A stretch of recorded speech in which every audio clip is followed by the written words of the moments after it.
बिस्मिल्लाहिर्रहमानिर्रहीम। Ayan law college lecture series के साथ दोबारा हाजिर हैं। एलएलबी पार्ट 1 सब्जेक्ट है हमारा कॉन्स्टिट्यूशनल लॉ 1। ब्रिटिश कॉन्स्टिट्यूशन हम पढ़ रहे हैं।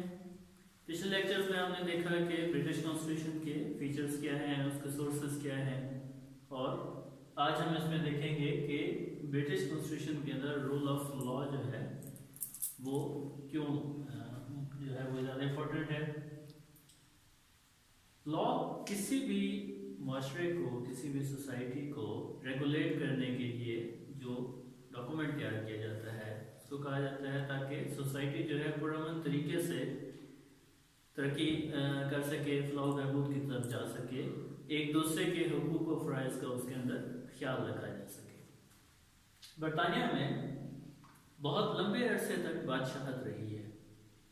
मैग्ना कार्टा पास होने के बाद वहाँ पे हुकूक जो है बाकायदा तौर पे रिकग्नाइज हो गए, यानी पब्लिक जो है उसको हुकूक मिल गए बादशाह की तरफ से ही रिटन फॉर्म के अंदर। अब उसी की रोशनी में बरतानिया का सारा जो है वो आइन और कानून जो है वो मुरतब होता है। उसी बिल ऑफ राइट्स के अंदर कुछ बादशाह के हुकूक भी रखे गए, कुछ पब्लिक के भी रखे गए। ताहम ये किया गया कि कोई भी वहाँ पे रहता हुआ इंसान जो है वो लॉ से ऊपर नहीं रखा गया, यानी कि कानून जो है वो सबसे बालातर है वहाँ पे। या इसे आप इस तरह से भी कह सकते हैं कि कानून तमाम लोगों के लिए जो है वो यकसा तौर पर बनाया गया है, चाहे वो बादशाह है, चाहे वो कोई लॉर्ड है, चाहे वो कोई आम आदमी है।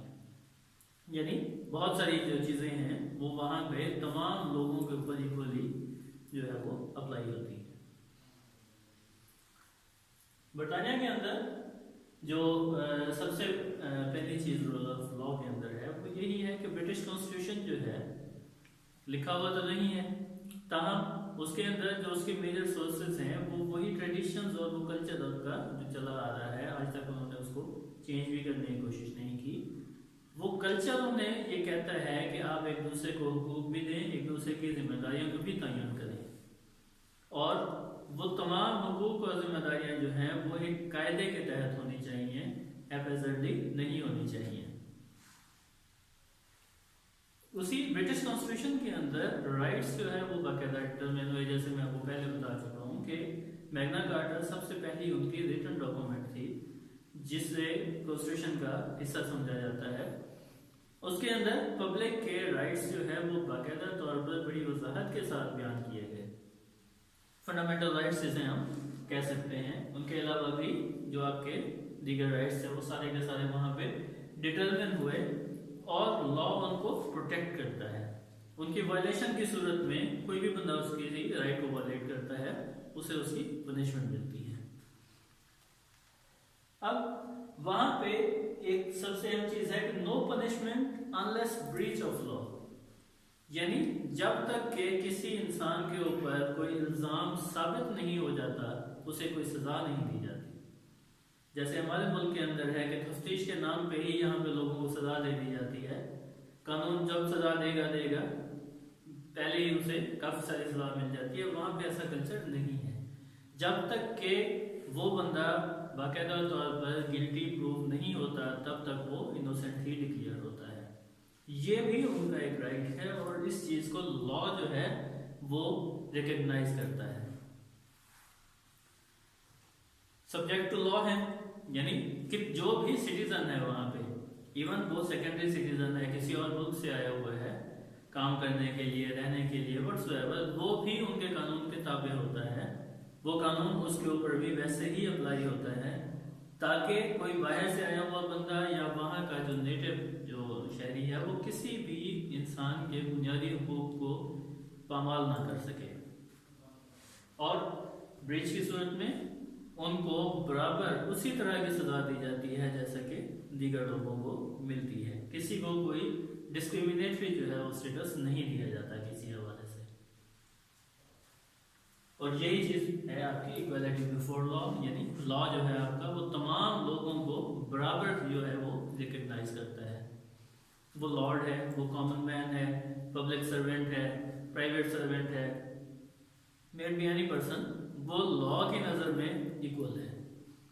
जब आप लॉ की नज़र में इक्वल कर देते हैं तो ही आप उनकी जो रिस्पॉन्सिबिलिटी है या जो राइट्स हैं वो बाकायदा तौर पर डिफाइन कर सकते हैं और उनकी वायलेशन की सूरत में बाकायदा पनिशमेंट दे सकते हैं। अगर आप लोगों को बराबर स्टेटस नहीं देते या लॉ की नज़र में वो एक बंदा प्रोटोकॉल एंजॉय कर रहा है, दूसरे बंदे को आप कोई प्रोटोकॉल नहीं दे रहे, तो आप उन दोनों के दरमियान इंसाफ पैदा नहीं कर सकते। ब्रिटिश कॉन्स्टिट्यूशन की एक खसूसियत ये भी है कि उसके अंदर इंसाफ जो है वो सबसे ज़्यादा अहमियत का हामिल है। लास्ट लेक्चर में मैंने आपको बताया था कि जो ब्रिटिश कैबिनेट है उसके अंदर इस किस्म का स्ट्रक्चर है कि जिम्मेदारी जो है वो पूरी काबीना की मजमूई तौर पर होती है। इज्तिमाई जैसे आप जिम्मेदारी कह लें कि एक जो वजीर है वो अपने महकमे की किसी भी गलती, बुनियादी गलती की सूरत में मुस्तफ़ी हो जाता है तो पूरी की पूरी काबीना जो है वो मुस्तफ़ी हो जाती है। इसे कहते हैं वाइकेरियस लायबिलिटी ऑफ मिनिस्टर्स, यानी एक की जिम्मेदारी जो है वो दूसरे के ऊपर भी शिफ्ट हो रही है। अगर ये सिस्टम इस तरह से ना बनाया जाए, जैसे हमारे मुल्क के अंदर है, बहुत बड़े बड़े हादसा हो जाते हैं, लेकिन हम किसी मिनिस्टर को आज तक हमने इस सूरत में जो है वो इस्तीफा देते हुए नहीं देखा। इवन कोई मिनिस्टर जो है वो किसी गलती की बुनियाद पर इस्तीफा दे भी जाता है तो पूरी काबीना मुस्तफ़ी नहीं होती, यानी हर बंदा इंडिविजुअली जो है वो रिस्पॉन्सिबल कंसीडर होता है। जबकि ब्रिटिश के अंदर उस सिस्टम के अंदर ऐसा है कि जिम्मेदारी जो है वो पूरी कैबिनेट इक्वली रिकग्नाइज करती है किसी भी हवाले से। अब उसमें एक्सेप्शंस भी हैं।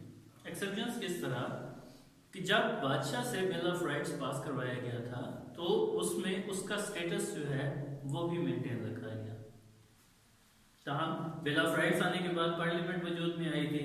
पार्लियामेंट जो है वो चाहती तो बादशाह को से खत्म कर सकती थी, दीगर मुल्कों की तरह हेड ऑफ स्टेट जो है वो चेंज कर लेते हैं, लेकिन उन्होंने उसको आज तक मेंटेन रखा हुआ है, उसे कॉन्स्टिट्यूशनल मोनार्की बना दिया है। जब वो कॉन्स्टिट्यूशनल मोनार्की बना दिया है तो उसके लिए उन्होंने उससे कुछ राइट्स, कुछ प्रिविलेजेस दिए हुए हैं जो कि रूल ऑफ लॉ की नज़र में एक्सेप्शंस कंसीडर होते हैं।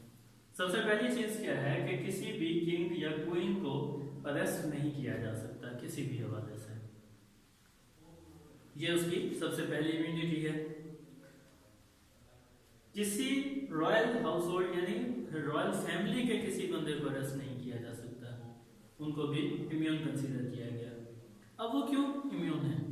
उसकी वजह यह भी है कि वो एक किस्म के कठपुतली की हैसियत रखते हैं। जो पार्लियामेंट फैसले करती है वो सिर्फ उनकी तौसीक करते हैं, अपने तौर पे वो किसी के लिए कोई फैसला ही नहीं करते। जब वो कोई फैसला नहीं करते तो यही कंसीडर किया जाता है कि किंग और क्वीन मेक्स नो रॉन्ग, यानी वो कोई गलती नहीं कर सकते, वो मासूम होते हैं। No arrest in presence of king और क्वीन, ये भी उन्हें प्रिविलेज दिया गया है कि बादशाह या मलका के सामने यानी उनकी मौजूदगी में किसी बंदे को अरेस्ट नहीं किया जाएगा, इसलिए कि वहां पे कोई भी मौजूद बंदा है वो बादशाह या मलका का जो है वो मेहमान ही होगा। उसके बगैर तो उनका प्रोटोकॉल उन्हें इजाजत नहीं देता कि बादशाह या मलका के पास ऐसे ही पहुंच जाए। तो जब वो मेहमान है तो किसी मेहमान को मेजबान के सामने तो आप अरेस्ट नहीं कर सकते, लिहाजा ये भी इम्यूनिटी दी गई। और no arrest within borders of royal palaces, यानी किसी भी शाही महल की बाउंड्री के अंदर कोई भी बंदा रहता है उसे आप अरेस्ट नहीं कर सकते, चाहे उसने जो भी जुर्म किया हो। No judicial activity in a royal palace, यानी महल के अंदर कोई भी जो है जुडिशियल एक्टिविटी है वो परफॉर्म नहीं की जाती। उसके लिए तो अलग से कोर्ट्स बनी हुई हैं। वैसे भी बिल ऑफ राइट्स के अंदर ये चीज़ आ गई कि जो बादशाह है उसके पास फैसलों का, आवाम से मुतल्लिक जो फैसले थे उसका हक उससे छीन लिया गया, वो अदालतों को दे दिया गया। वो हम सेपरेशन ऑफ पावर्स के अंदर देख भी चुके हैं कि जुडिशरी वहाँ पे बिल्कुल इंडिपेंडेंट है, यानी बादशाह जो है वो किसी भी जुडिशियल एक्टिविटी का पार्ट नहीं बनता। और British constitutional crowns political and personal law, यानी इस चीज को भी इम्यून किया गया।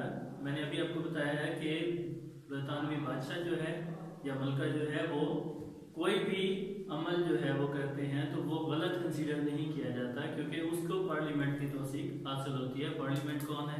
वो जनरल पब्लिक ही है, कॉमन लोग हैं। तो इस सारे सिनेरियो के अंदर हमने ये देखा कि बरतानिया के अंदर कानून जो है वो सबसे ज़्यादा इम्पोर्टेंट है, उसकी बालादस्ती है, उसकी नज़र में सारे बराबर है, सबको इक्वली एक ही नज़र से देखा जाता है, एक ही नज़र से ट्रीट किया जाता है और एक ही नज़र से उनको पनिशमेंट दी जाती है। इस हिस्से को मज़ीद हम आगे चलाएंगे। हमारे चैनल को सब्सक्राइब कीजिए जो यूट्यूब पे है, या हमारी वेबसाइट www.alcmultan.com विजिट कीजिए। Thank you.